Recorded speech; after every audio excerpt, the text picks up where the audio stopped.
Chapitre 33. Comment certains gouverneurs de Picrocole, par leurs conseils précipités, le mirent au dernier péril.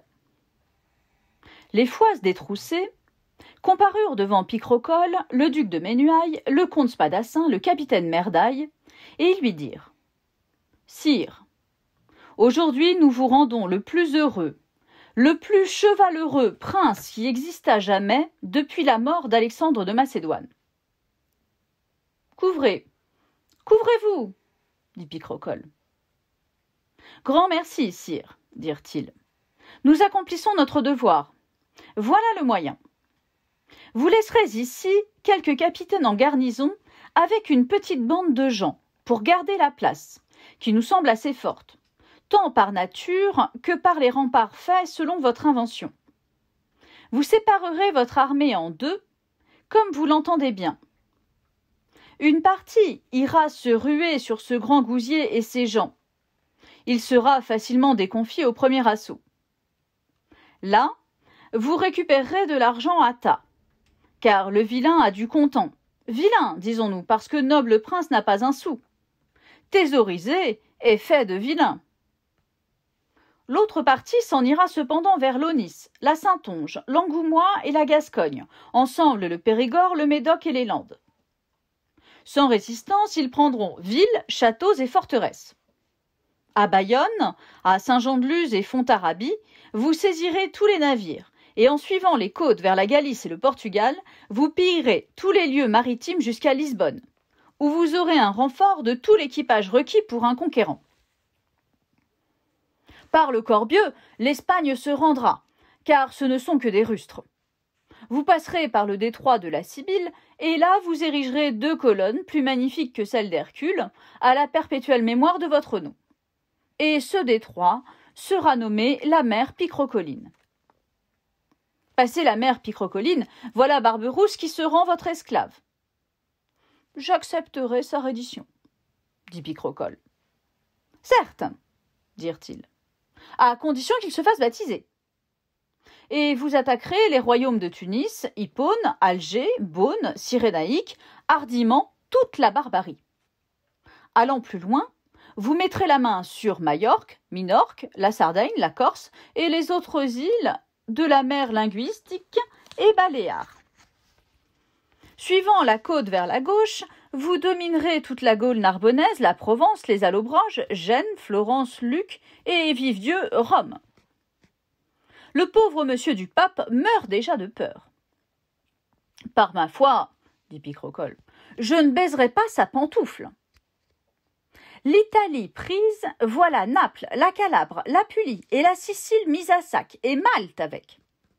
Je voudrais bien voir que les plaisants chevaliers jadis rhodiens vous résistassent, pour les voir se pisser dessus. J'irai volontiers à Notre-Dame de Lorette, dit Picrocole. Du tout, dirent-ils. Ce sera pour le retour. De là, nous prendrons Candie, Chypre, Rhodes et les îles Cyclades, et nous attaquerons la Morée. Nous la tenons. Sainte régnant, que Dieu garde Jérusalem, car le sultan n'est pas comparable à votre puissance. Moi, dit-il, je ferai donc bâtir le temple de Salomon. Non, dirent-ils, pas encore, attendez un peu, ne soyons pas si impulsifs dans vos entreprises. Savez-vous ce que disait Octave Auguste ? Hâte-toi lentement. Il vous convient d'abord d'avoir l'Asie mineure, Carie, Lycie, Pamphylie, Cilicie, Lydie, Phrygie, Mysie, Bithynie, Carasie, Satalie, Samagarie, Castamoum, Luga, Sébaste, jusqu'à l'Euphrate. Verrons-nous Babylone, dit Picrocole, et le mont Sinaï ? Pas besoin maintenant. N'est-ce pas bien assez d'activité d'avoir traversé la mer Caspienne, chevauché les 2 Arménies et les 3 Arabies ? Par ma foi, dit-il, nous sommes épuisés. Ah, mes pauvres gens ! Quoi ? dirent-ils. Que boirons-nous à travers tous ces déserts ? Car l'empereur Julien et toute son armée y moururent de soif, à ce qu'on dit. Nous avons déjà donné ordre à tout, dirent-ils. Sur la mer de Syrie, vous avez 9014 grands navires chargés des meilleurs vins du monde. Ils sont arrivés à Jaffa.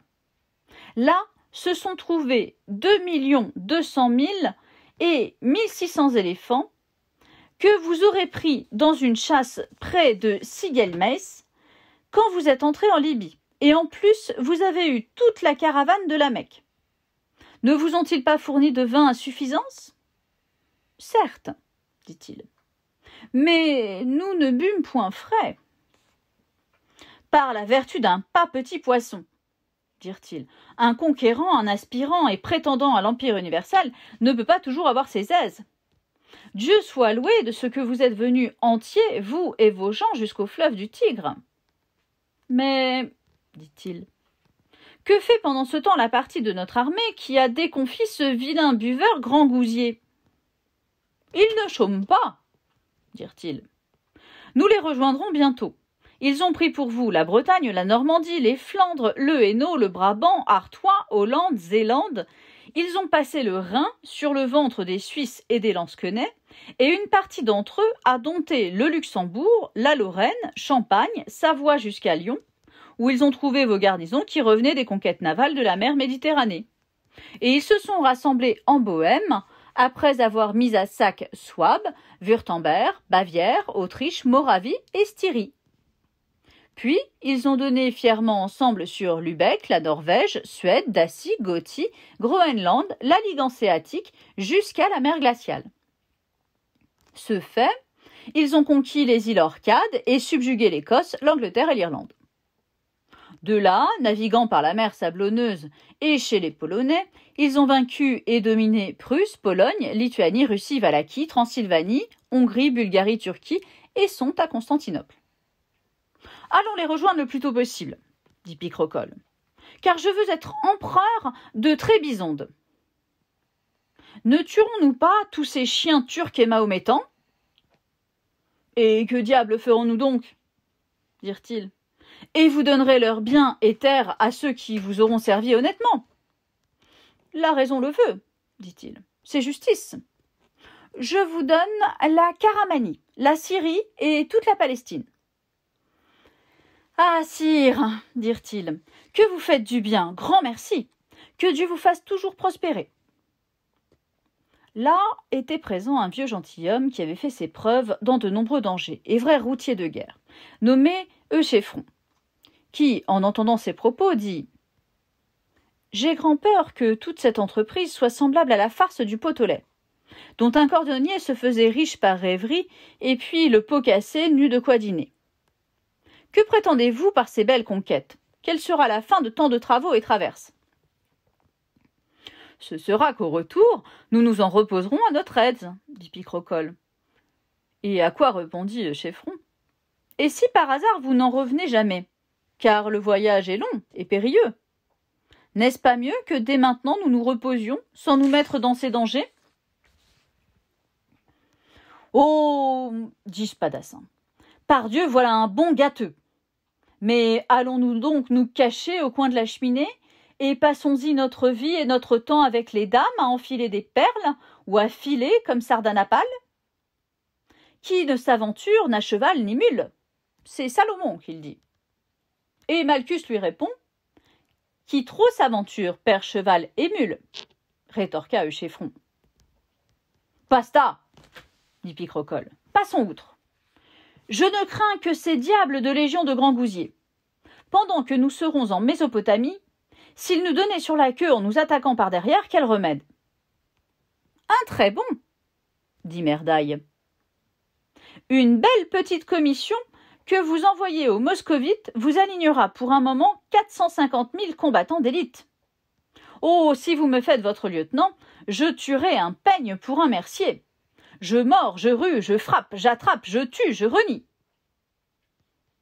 En avant, dit Picrocole, qu'on active tout et qui même me suive.